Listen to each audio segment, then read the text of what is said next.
and welcome to Dear Hank and John. Or as I prefer to think of it, Dear John and Hank. It's a comedy podcast about death, where two brothers, Hank and John Green, we answer your questions, give you dubious advice, and bring you all the week's news from both Mars and AFC Wimbledon. But we're recording this one a week early, so we don't actually know what the news is, but we'll figure something out. John, how you doing? I'm doing well. Since we're recording this a week early, I'm pretty sure that by the time it's announced, our tour will have been announced. I have a new book coming out, Hank. I don't know if you've heard about it. Yeah. It's called Turtles All the Way Down. It comes out October 10th.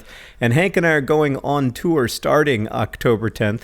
I'm not 100% sure that I'm allowed to be talking about this, but I'm going to talk about it anyway in the hopes of forcing Penguin's hand. Yeah. Yeah, so I just want to let everybody know that you can, I don't really know where the website is that you can go to. Go to probablyscienedturtles.com, and I'm sure that'll take you to the tour website. I'm not totally positive how this is all going to go down, but I am going to let you know the cities that we're going to, Hank, all right. which I don't even know if you know for sure. I am somewhat ill-informed. Yeah, okay. So we're going to New York City. Mm-hmm. That's on October 10th. Sure, that makes sense. And we're going to Washington, D.C. And then you're taking 2 days off to go to a friend's wedding. Correct. And I am going to be doing other things. I'll be in North Carolina and Atlanta. And then we're going to be together in Orlando at Hank's High School Auditorium. Are you serious? I'm dead serious. Then we're going to be in Nashville, Cincinnati, Indianapolis. That is going to make me very uncomfortable. St. Louis, they've improved the auditorium a lot since you were a student there. Naperville, Illinois, or possibly Chicago, not totally sure. St. Paul, Minnesota, Cool. One of the twin cities. Missoula, Montana, Spokane, Washington, Bellingham, Washington, Portland, Oregon, and Corte Madera, California, which I think is in the San Francisco area. And lastly, I think somewhere somewhere Los Angeles-y. Sure. And that is the tour. That's the tour. I apologize to everybody who's like, but I don't live in any of those places. Well, like, neither do most people. Let's be honest. In fact, almost all humans don't live in any of those places. But if you do live in one of those places, please come visit us on tour. Tickets are on sale now, I think. And you can find out more somewhere on the web. I'm not totally positive where. It's good. This was a great promo, John. Man, I should do this for a living. It's really about having all the information at your fingertips. John, there's a Twitter hashtag going around right now, and it's ruin a book. Change a letter, ruin a book, something like that. Yep. So you could date where when we were recording this by that information. But I was trying to come up with one for Turtles, and all I got was Turtles Al, The Way Down. It'd be like a book about a guy named Turtles Al who like runs a turtle store, but it's like it's a story of his like inevitable decline. It's good. I like Turtles All the Way Mown, which is about an evil person who mows over turtles with his lawnmower. That's really good. That's better. I like that one better than mine. All right, so come visit us on tour if you have the chance. We're very excited about it. And with that noted, Hank, how are you? I'm good. That's all I had was that thing about the thing. And I'm glad you prepared that bit. That was solid. Yeah, I'm going to Australia, so I haven't been able to think about anything except all the work I have to do before I have to go to Australia. Well, let me take a little bit of workload off of you by asking the first question from our listeners. All right. This one comes from Karen, who writes, Dear John and Hank, I'm applying for pharmacy school, and some of the supplementary questions ask me about which of my personal characteristics makes me unique. How does one even answer this question? Is this different from a question about my unique experiences? I'm so confused. Frustration and confusion. Karen, first off, Karen, nobody is unique. Jeez. Yeah. Yeah. I'm coming in and that's what pharmacy school really wants. They want a bunch of people who are just like, each one is not at all similar to the others. They want weirdos there at pharmacy school. Yeah, I'm not sure that I want my pharmacist to be one of the most eccentric people on earth. Yeah, like can you imagine Maureen Johnson like preparing your script? No, I don't want her counting my medications. I love Maureen Johnson, and she is unique, and I do not think that I don't even think that she would disagree with me about this. I don't think she would be a great pharmacist. All of the most eccentric people I know almost invariably shouldn't be pharmacists. Which isn't to say that I don't love pharmacists. I have a great relationship with my pharmacists. They are all lovely people. I have a real life friend who's a pharmacist, and I asked them once. I was like, "Would you prefer if I come to your pharmacy?" And they said no.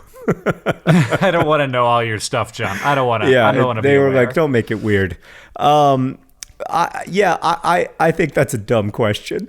First off, none of your personal characteristics make you unique. Secondly, if I'm a pharmacy school, I want someone who's a good student, who's organized, who's disciplined, who, is bright and hardworking. I don't know that I'm really looking for the out there weirdos. I like the idea that there's like a personal character, like a unique personal characteristic, and it's like, look, mine doesn't have a name because it's unique. Literally, no one has ever had it before. Right. It's called skREvEL. Mine's called Algamam. And I can't even explain skREvEL to you Right. because it is so unique that it does not touch upon any of the previous understandings you have had about the experience of what humans are like. Right. You're not able to access this because you don't have language for it. You can't have the thoughts that skREvELs have. And then, in fact, that's what you should do, Karen. Just next to that question, just write skREvEL in all capital letters, underline it, exclamation point, No. and then in parentheses No, John. explain that you can't explain this using language that people who decide whether you get into pharmacy school have access to. I feel like it should be that like- will definitely get their attention. The first letters should be, like, the S should be lowercase, the K should be lowercase, but the R and the E are uppercase, V is lowercase, E and the L are uppercase. That's how it's spelled. That's how skREvEL's spelled? Yeah. skREvEL. Hank, can you say anything about skREvEL, or is it like... No, it's just like Okay. it does not connect with the normal, like with the broad cultural understanding of humanity. It's too disconnected, John. There you go, Karen. I think we've found a solution for you that will definitely not get you into pharmacy school. This next question comes from Hope, who asks, Dear Hank and John, what is the plural form of dingus? I use it constantly, both affectionately and otherwise, and am perplexed. Is it dingi, dinguses, or is it just like deer and the plural remains the same as the singular, just a bunch of dingus? Signed, a dingus in need, Hope. Hank, I don't know how far you fell down the dingus rabbit hole while researching this question, but I fell pretty damn far. Yeah. Do you first I off... fell like one step down. I just Googled dingus etymology, and that's as far as I got. Do you know... So I know that it comes from the Dutch. Do you know what a dingus is? It's the Dutch word for ding is Dutch for a thing. Right. It's just a ding. But like that ding over there. I thought a dingus was like an idiot. Like, oh, I'm being such a dingus about this. Yeah, that's sort of that's kind of my idea of what a dingus is. That is not what the dictionary's idea of what a dingus is. The dictionary thinks a dingus is like a doohickey or a thingamajig. Oh, this little dingus here. It's like that when you don't have like... the word to describe a thing, either because there is no word associated for it or because you can't access the word or your vocabulary doesn't have it or whatever. Right. So it's like skREvEL. It is. It's not really. It's a little bit different from skREvEL in that it is an established word that wasn't made up 4 minutes ago. But yeah, that is the initial meaning of dingus, and it's not totally clear how it came to mean like a dingbat, except that it seems to sort of sound like dingbat, or it just sounds like a dingus. It sounds like a dingus. You dingus? Right. Yeah, it sounds like it should mean what it means, which is a really interesting thing about words and meaning. Yeah. Is that kind of happens. Oh, yeah. Where, it isn't just a one-way street where, like, we need a word for this. You try and find a word that sounds like the thing. Right. Which it's a complicated... It's like an onomatopoeia, but inside of your brain. So when I fell way down the rabbit hole, I found out something amazing, which is that doohickey, a word that I use all the time when I'm trying to describe something that I can't remember the name for. Doohickey comes from two words that also meant that. Doodad and hickey, before hickey meant like a bruise that you would get on your neck from extremely aggressive kissing.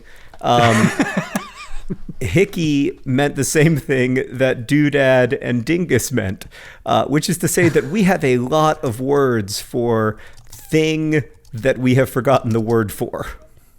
Yeah. Well, that's an important thing to have a word for. And it's not just a thing you've forgotten the word for. It's a thing that doesn't really have a name. Like the little thing that converts my Apple charger from like an extra long plug to just the one that I can store up for easy travel. That's a dingus. It's a thingamabob.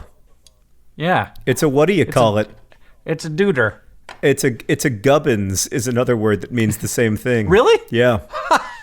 Gubbins is good. Yeah. Oh man, Mr. Gubbins, that'd be a great name for a character in a children's book. It would. Today you didn't know this and I didn't know it either, but today's Dear Hank and John is all about etymology and the relationship between language and thought. It's just I like it. Okay, so I like it. That none of what we said got to the answer to the question. Oh, what was the question? I have no idea. What is the plural of dingus? Oh, I'm not sure, John. I figured you had the answer because apparently you went way down the dingus hole. So there's an alternative form of dingus, which is dingies, and I think that would be a good plural form, but according to the internet, it is not the actual plural form. The actual plural form is dinguses. Yeah, I figured it might be dinguses, but we had a really good conversation about dinguses anyway that made it all worthwhile. I mean, I don't know that it was worthwhile, but I mean, you have to use your one wild and precious life somehow, and this is how we choose to do it.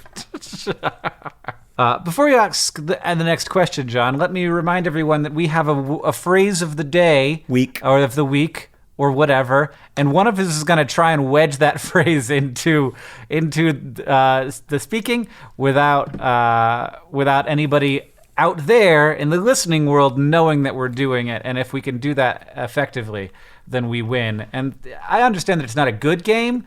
It's not a well-designed game, but we have fun thinking about it. So that's what's important. I've forgotten what the phrase is, John. We talked about it and I forgot what it is. Don't tell me. Well, I'm not going to tell you what it is because that would be cheating.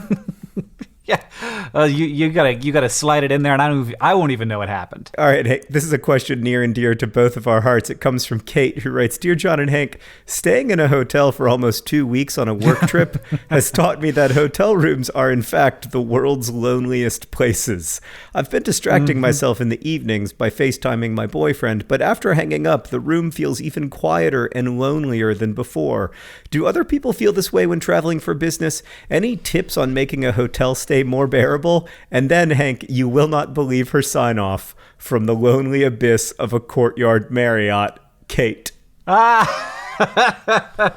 So in John 2012... a lot of... Yeah, okay. You tell the whole story. So in 2012, Hank and I spent, with two exceptions, 30 consecutive nights in Courtyard Marriotts. So the geographical location in which we were would change nightly, but the layout of the room never changed.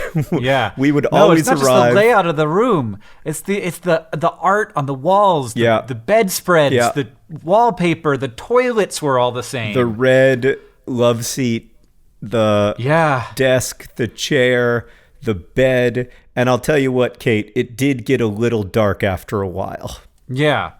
I mean, my strategy for solving this problem is to not go to the room until it is sleep time, and the whole time I'm in the room be listening to a podcast, because then I don't I just distract myself from the fact that I'm doing this hotel room thing. The worst trap I feel like you can fall into is watching TV in a hotel room, because then you're just awake forever.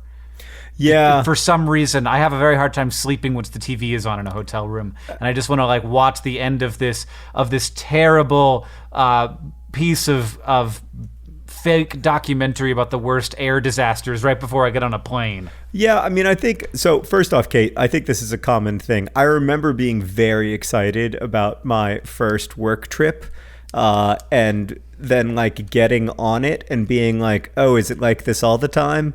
And now 15 years later, it is like that all the time. Now, sometimes I there are advantages to it. Like I can sleep in at least sometimes, which I can't do when I'm sleeping at home because I have little kids, and that can be nice, and that's an upside that I can look forward to. Another upside that I can look forward to is that sometimes I will like happen across a movie on HBO if they have HBO in the hotel, and I'll be like, oh, I can watch a movie. But I agree with Hank that like watching sort of like endless linear cable TV is not a recipe for good sleep.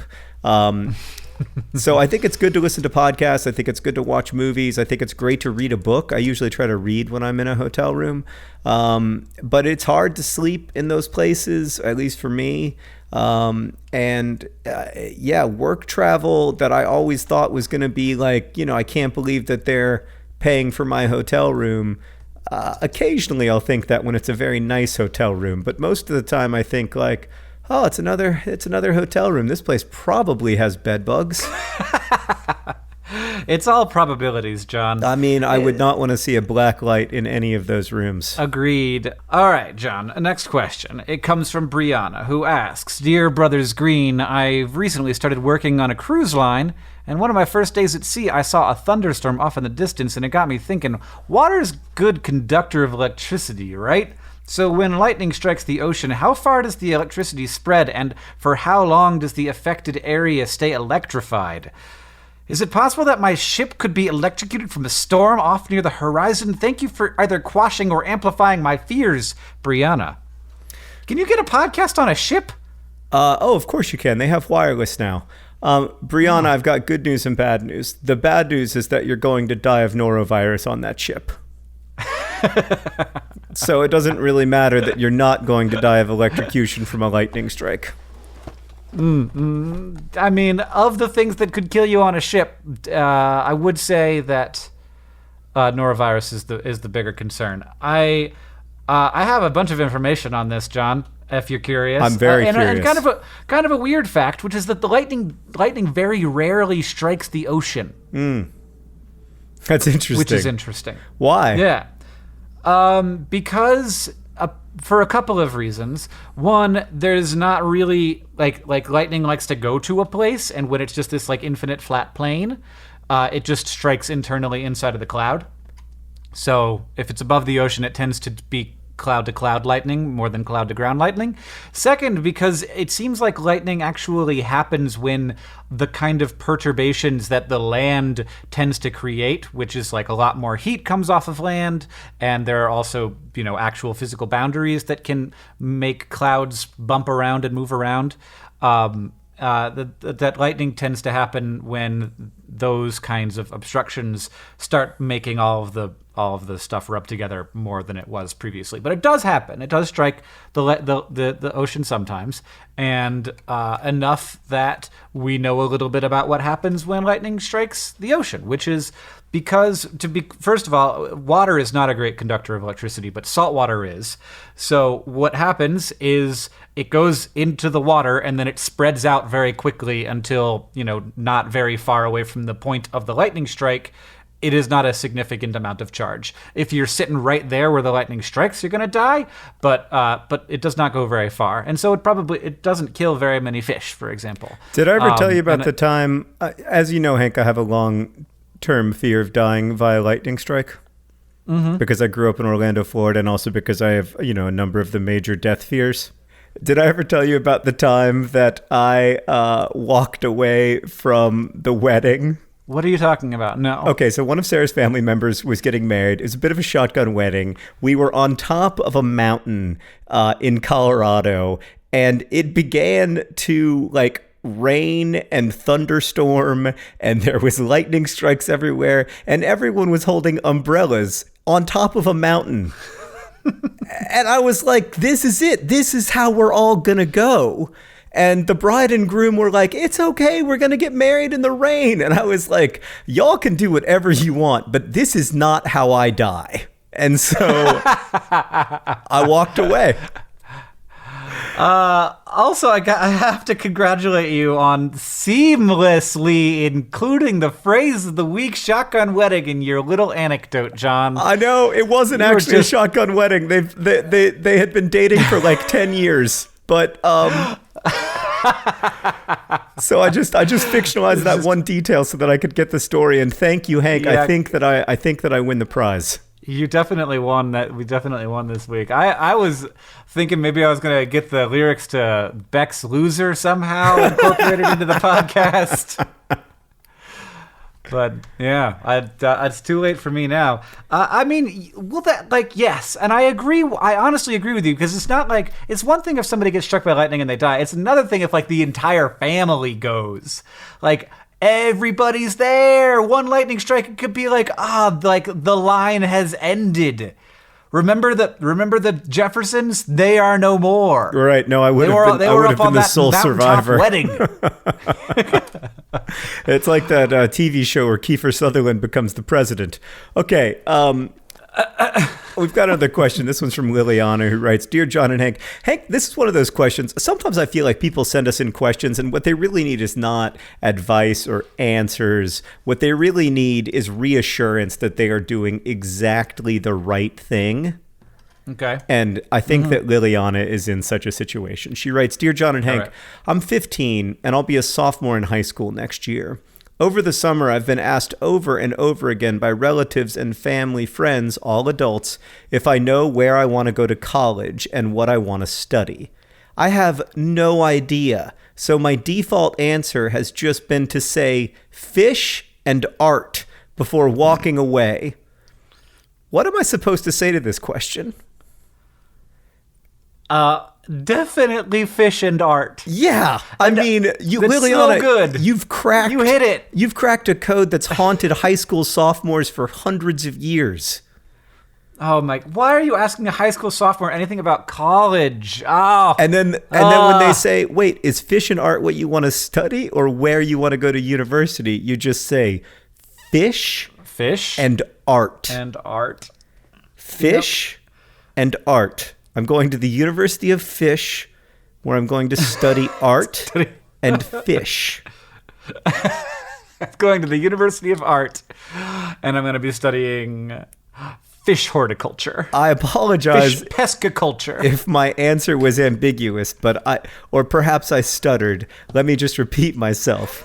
Fish and art. Ask me again, Uncle. Ask me. Also, Liliana, I'd like to encourage you to actually study fish and art. Oh, yeah. Either, that can mean a lot of different things. Like fish could be biology, like wildlife biology. It could be stream ecology. It could also be like actual agriculture, like fish farming, which is a growing industry and one that is in need of great people to be managing fish farms. And art, of course, can mean pretty much anything. So it's good to have a diverse group of knowledge. Like it's good to mix a creative degree like art with a potentially a degree that has like available jobs and that you'll develop marketable skills at, like fish. Absolutely. Fish and art. I just want to throw this out there as an option.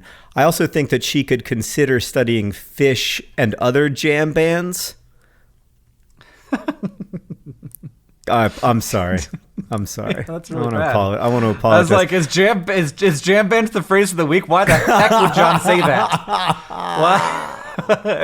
That seemed really, really wedged in. No, I mean, Fish is one of the leading jam bands, Hank. You have to acknowledge that. Liliana clearly spelled it with an F, and she's yes, 15, certainly. Hank. She might not know how to spell fish yet. I'm going to college to study the band Fish. That's good. I guarantee you that there are many, many people who have written their undergraduate theses on the band Fish. When I was a freshman in college, I listened to Trey Parker's senior thesis from his school, which was a musical, like a rock musical thing. And I downloaded it in real media files, and I listened to the whole thing. It's real weird, John. I believe it. Yeah. But that's where you brought us. You brought us. I don't think I took you there. But when you Google PhD thesis about the band Fish, not that I did that, And not that I became the first person ever to just Google that particular search. Do you know what you learn? What, John? Okay, do you remember the band The Offspring? Yeah, of course. I'm just a sucker with no self-esteem. Yep, Oh, that was the big one. The lead singer of The Offspring, Dexter Holland, has a PhD in molecular biology from the University of Southern California. He just got it, just this year, actually. Really? Yeah. That's great. I'm excited for Dexter. Yeah, me too. Congratulations to Dexter Holland. I don't know that the band The Offspring and Fish have anything in common, but I appreciate Google just trying to reach out and be broad. John, this podcast is brought to you by the molecular biology degree of Dexter Holland, the former frontman for Offspring, or maybe current frontman for Offspring. Current frontman for Offspring. Oh, so that he could get it all done all at the same time. That's right. Great. Congratulations, Dexter Holland, and thanks for being one of my writing some of my favorite songs when I was in high school. This podcast is also brought to you by the lonely abyss of the Courtyard Marriott. The lonely abyss of the Courtyard Marriott, vast, even endless. Of course, this podcast is additionally brought to you by skREvEL. skREvEL. You don't know what it is, and you're never going to know what it is because it's a unique characteristic of my personality. And lastly, this podcast is really actually brought to you by our friends at Squarespace. Squarespace! John. Yes. What do you do when you want there to be a thing on the internet that's like, here's my thing? Well, we're just going through this now. We're just going through this now with the creation of the tour website and the sort of new website for Turtles All the Way Down. And of course, we did use Squarespace because it's just really easy and straightforward to make a website with them. We use their services to make probablyscignedturtles.com, to make my author website, John Green Books, because there is still a purpose to having like a life outside of the social internet online. Hank and I've talked about this a lot. We're big believers in having your own places online if you can find them and build them. And Squarespace is a great tool for that. Yeah, it used to be a lot harder. And I remember like making websites for you, John, like making your website and sort of it being a big deal for me to like get the job of making your website. But I still think that it, in a way, like that, like having like in a way that is not the case for having a Twitter or a LinkedIn or whatever, having a website is actually like, it's a sign of commitment to something. And it's kind of like a big deal that you have to invest some actual time in. Squarespace makes it very easy, but also like to make a good Squarespace site, you do have to think about it. You have to think about what you're going to put on there, what you want it to be, and what, and spend some time building it and making it your own. And it's wonderful that their templates allow for that.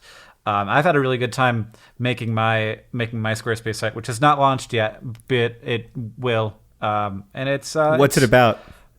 It's just about Hank Green. It's just a Hank Green website. I thought it was like something exciting where you were like building a new product or something, or you were going to do e-commerce sales for, I don't know, nesting dolls. Nope, I'm not in the nesting dolls business yet, John. I was gonna add the yet. You can go to squarespace.com/dearjohn to learn more, and also to get 10% off of your first order, or you can go to squarespace.com/dearhank. But squarespace.com/dearjohn, that's the one that everybody's using. Squarespace.com/dearhank has a real nice ring to it though, and I think that it's on the up and up. I think it's coming. It's cresting the wave, John. I like it's sometimes it's better to be first, like Dear John is, but sometimes it's better to be best, like Dear Hank. All right. Well, make your next move and your next website with Squarespace. And thanks again to Squarespace for sponsoring today's podcast. The URL, just one last time, is squarespace.com/dearjohn. Hank. This one comes from Gabby, who says, Dear Green Brothers, why do I always feel safer when I turn the lights on? When I'm scared, my first instinct is to turn every light in my house on, but logically I have no clue what I would do if I saw someone standing there when I turned on the light. Reasonably, I know that I would have just like a few extra moments of terror before getting murdered because I wouldn't be able to defend myself. So, Why do I always feel the overwhelming urge to turn on the lights when I'm scared? How frugal is the chariot that bears the human soul? Gabby. So, Hank, a while ago, I read this really fascinating book called At Day's Close, Night in Times Past, that talked about what night was like for Europeans before electric lighting. Mm-hmm. And I think the reason we turn on the lights is because night, for almost all of human history, was a very bad, dangerous, scary time.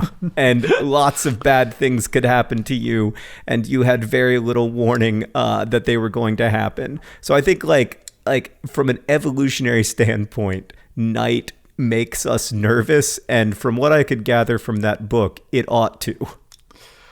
I mean, Gabby, what I'm coming at this from is like, I'm not turning on the light so I can find the murderer. I'm turning on the light so I know the murderer is definitely not there.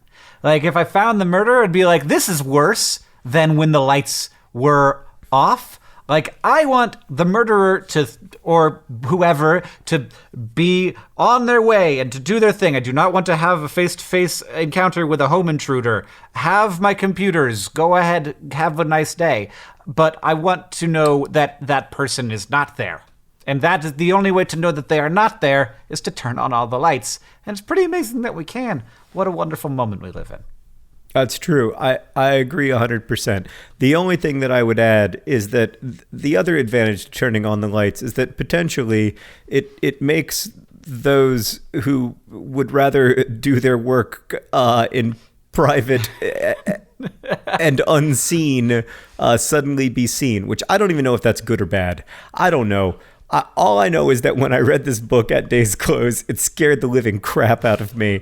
And also I learned that in like early modern Europe, there was it was very common to wake up at 2:00 in the morning for an hour or two and then go back to sleep, which is the weirdest thing about pre-19th century life that I've ever come across. Yeah. That's when there was like a special prayer time, and then also that's when most of the babies got made. Yeah, and I think maybe a little bit of like just sort of like, let's go walk in the nice chill of the evening. No, there was not a lot of walking. Maybe scrub up the pans. No. Some pan scrubbing. No. I don't know. I mean, I wasn't there when you read the book, John. I just heard what the internet had to say about it. Oh, okay. Yeah, I found that time, I don't know. I've also been reading a really good book about 17th century Paris and the first police chief of Paris, Hank, that I have to recommend. I think it's called City of Light, City of Poison. And it is a rip-roaring adventure that is completely true. This next question comes from Stacy, who writes, Dear John and Hank, why can't my bathtub just be in my living room? Best fishes, Stacy. Oh, wow. That's a good sign off. It seems like she's been talking to Liliana.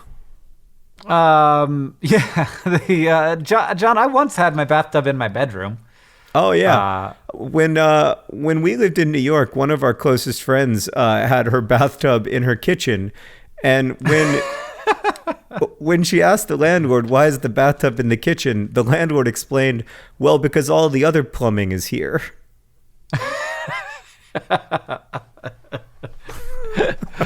It's just I mean, like, there aren't any other. It's not like there are doors in your apartment. Why like, buy a 7-foot long pipe when I could just buy a 1-foot long pipe? I mean, yeah. Why have a bathtub at all? You've got a sink.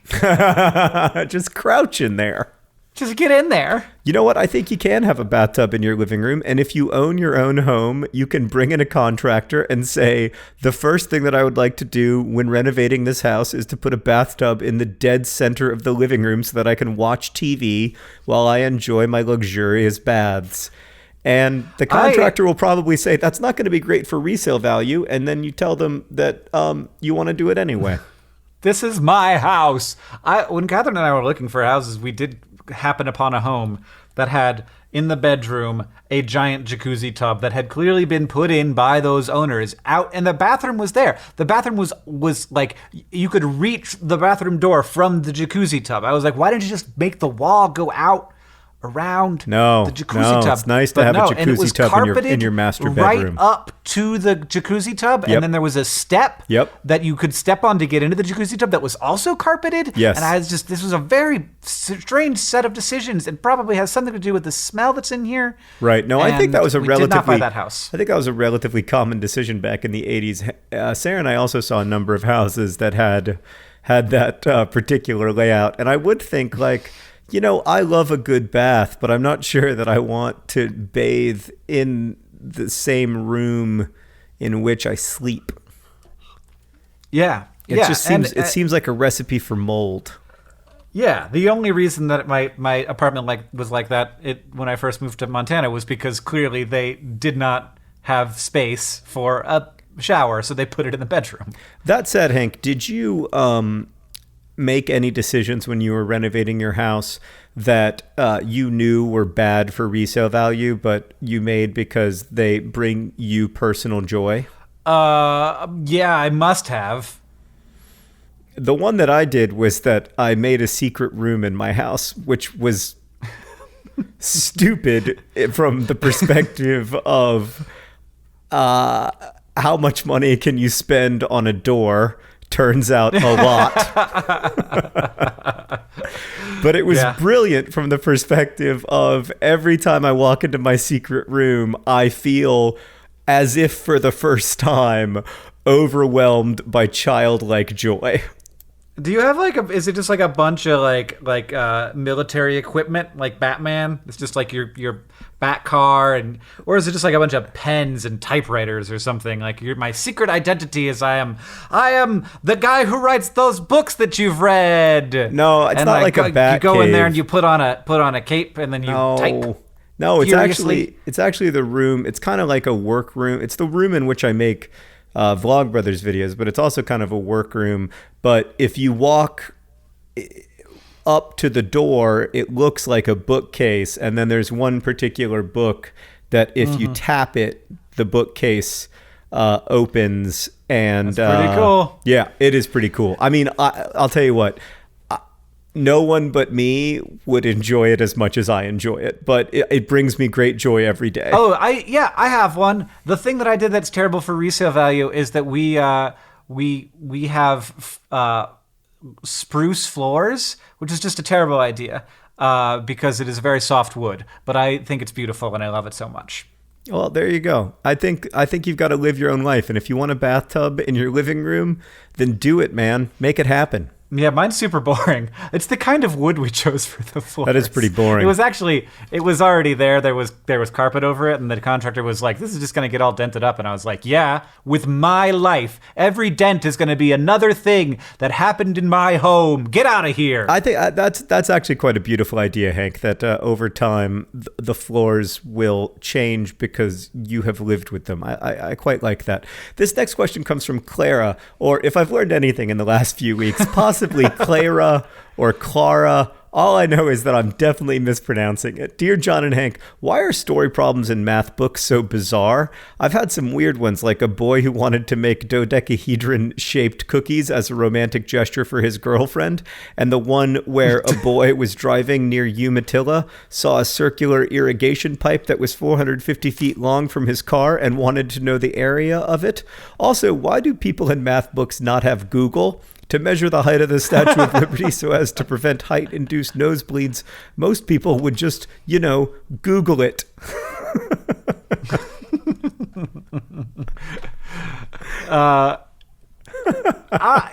I honestly do not know, and I find word problems very frustrating because it is as if someone said, "No, we need to find real life ways to apply this knowledge to the world," and then it was like, "Well, let's come up with the weirdest, most contrived real life ways that we could possibly think of that are just so outside of anyone's experience that they might as well be skREvEL." Right.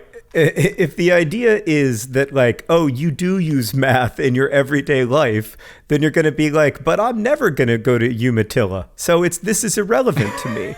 I've always thought it was because, like, it's a way of trying to, like, imprint the ideas by making the examples so weird and obscure that you like you use the weirdness of the ideas as part of understanding the solution, but I truly don't know. And I remember it striking me as very weird when I was like a middle school and high school student, and I'm sure based on Claire's experience, things have not gotten more normal. I mean, yeah, I did that one math video on Vlogbrothers once upon a time, and I had some word problems at the end of it, and I did choose to make them as weird as possible, but I also tried to make them very life and death.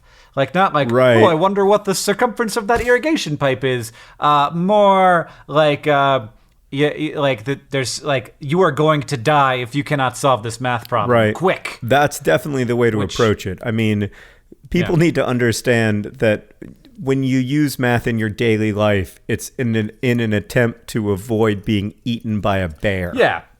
Which is really that, like, in some ways, it actually, like, when I use math in my everyday life, it's almost always statistically, and it is almost always pretty important to my life. Yes. Like, I think that understanding statistics is very important to business and to, but also to, like, making sound decisions financially and for your family. Risk assessment. And yeah, absolutely. I would very much like to see more statistics taught earlier on. I just think that people are often like, well, statistics isn't worth teaching if we can't get into the nitty-gritties. And I'm like, it so is, and we should. Yeah, maybe one of our math teacher listeners will be able to explain word problems to us. In the meantime, Hank, we need to get to some name-specific sign-offs because we got some great ones this week. My favorite of the week came in from Sarah, who wrote that she signs off her emails by saying, "Que sera, Sarah." That's real good. That's real good. What else? Let me get one. This person's name is Kian, who says, my name specific sign off, only if you realize that CIAN is pronounced Kian. A lock is what you put a key in. That's pretty great. And Emma wrote in with a number of really good name specific sign offs, including "Get busy living" or "Get busy, comma, Ryan." This next one makes me really wish that I had named my son Harry so that he could have his sign-offs. "You're a wizard, Harry." And I like, also, she has one for Adam. "It's not a bridge, it's, comma, Adam."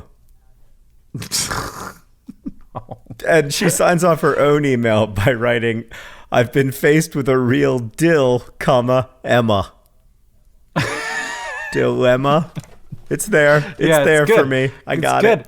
Yeah, it works, especially because maybe you could be faced with a real dill, just like a pickle, like a real big dill. Yeah. Also, we have to just share one correction because Hank got something wrong again, and it makes me so happy when he gets things wrong. Did I get something wrong? He got two things wrong. First off, Amanda wrote in to say that in many places it is not actually legal to pick up a rock. And no, that is picking true, up a rock but does you not can make do you it own anyway. it. And Kelly wrote in to say, "Dear John and Hank, I am the on-site manager of a homeowners association." And I would just like to pause here and say, Kelly, there are some people who are doing the Lord's work, and there are some people who are doing the Lord's work, and you are the second kind. Oh my God. Let us pause to give thanks for Kelly and to all on-site manager of homeowners associations everywhere. I felt the need to write in on the topic from last week regarding whether or not it is okay to deposit your dog's poop into a neighbor's trash can. Given the number of complaints I've received from homeowners regarding this very issue, I can assure you that the answer is a very strong no. It is not okay. I mean, why are these people going through their own trash? Well, how do you even know that it happened? I mean, I don't understand how you know it. Like, it's the trash. At that point, it's trash. The only person who's going to deal with it after this point is the person who puts it in the back of the garbage truck. If anybody's going to complain, it should be them. I think the bigger issue is if there's a hole or if the bag breaks, then you've potentially got poop in the bottom of your trash can bin forever and you've got to clean it out. She went into a great detail and made a compelling argument. And also, if we can make life easier for the on-site managers of homeowners associations worldwide, please let us do that, because I have been to many a homeowners association meeting and I have never felt that kind of despair anywhere else. Yeah, I have also, and it is not grand. Some people are good at it. Some people can take that on and do it well, and I'm sure that Kelly is one of those people, but I am not. Hank, we're recording this well in advance, so it's going to be a little difficult for us to do the Mars and Wimbledon news, but we're going to persevere by a bold new segment in which we predict what the news from Mars and or Wimbledon will be 11 days from now. All right, what do you got? Okay, Hank. AFC Wimbledon, in a really stunning turn of events, played 2 games over the last 9 days. They played Portsmouth and Blackpool, and this is going to surprise you, but they won both games. 6 points from 2 games, beating Blackpool 2-1 with a last-second winner from substitute Lyle Taylor, the Messi from Montserrat, the Montserratian Cristiano Ronaldo, some call him. And then up against Portsmouth, one of the biggest teams in League One, a fan-owned club like AFC Wimbledon. Wimbledon won 3-0. 3-0 victory for AFC Wimbledon in my hypothetical future against Portsmouth. I mean, I guess you're trying to maybe like get some accuracy out of this, but why didn't you just make it 5? 16. You know what, Hank? You're right. I apologize. Lyle Taylor scored a hat trick, and AFC Wimbledon beat Portsmouth by 5 goals. They won 8-3. Oof, man, those goalkeepers need to get their goalkeeping hands on.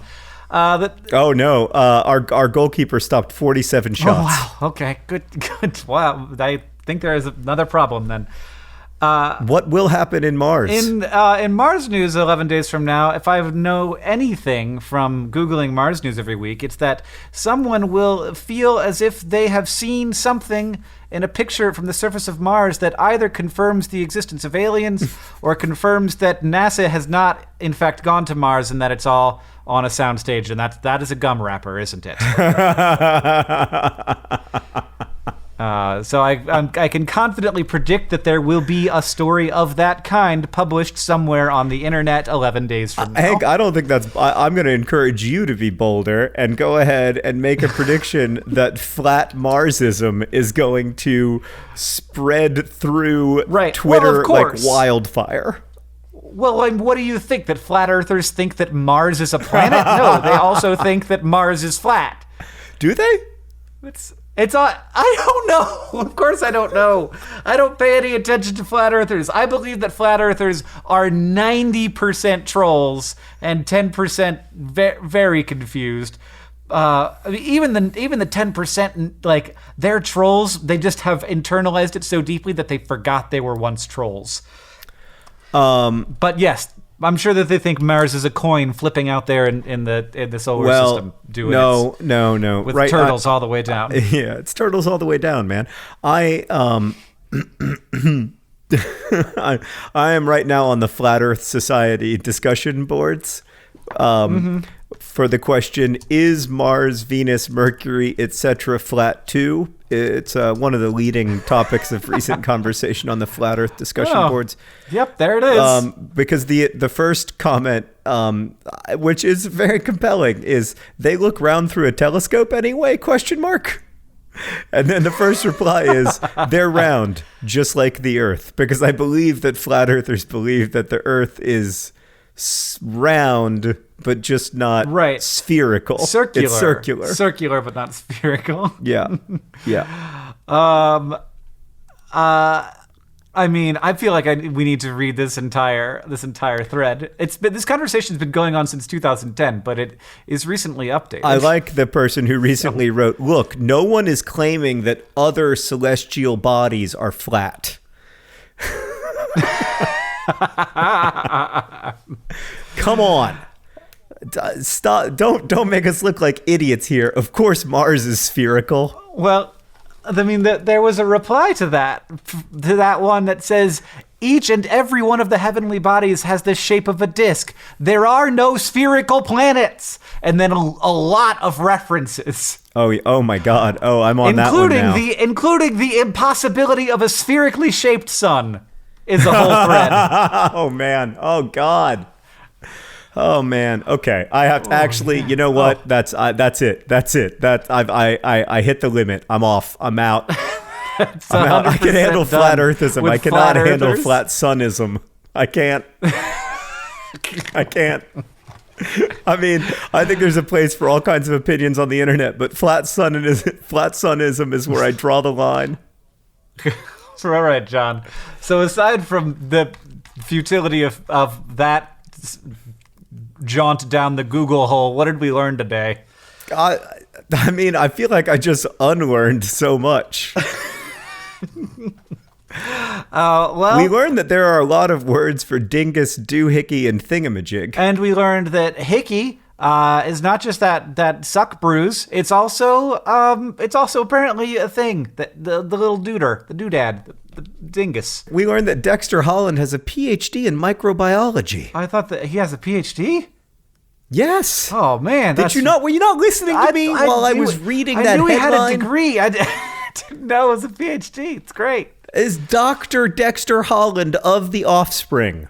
Oh, that's wonderful. And lastly, we learned that pharmacy schools are really out to get those most unique of candidates. There is no such thing as being more or less unique. If you are unique, you are unique. That's a personal. I should have let that go, but I didn't, and now I have to apologize for not letting it go. Okay. Thank you for potting with me, Hank. I don't know how unique works, and I don't know how pharmacy schools work either. Goddamn, It's been a pleasure. If you want to email us, you can do so at hankandjohn@gmail.com. We're also on Twitter. I'm John Green. Hank is Hank Green. This podcast is produced by Rosianna Hulse-Rojas and Sheridan Gibson. It's edited by Nicholas Jenkins. Our community manager is Victoria Bongiorno. You can find Dear Hank and John on Patreon, where you can get our special weekly short podcast called This Week in Ryans, where we discuss one famous Ryan throughout history who usually isn't actually named Ryan. This theme music that you are hearing right now is from the great Gunnarolla. You can find him on YouTube at youtube.com/Gunnarolla. And as they say in our hometown, Don't forget to be awesome.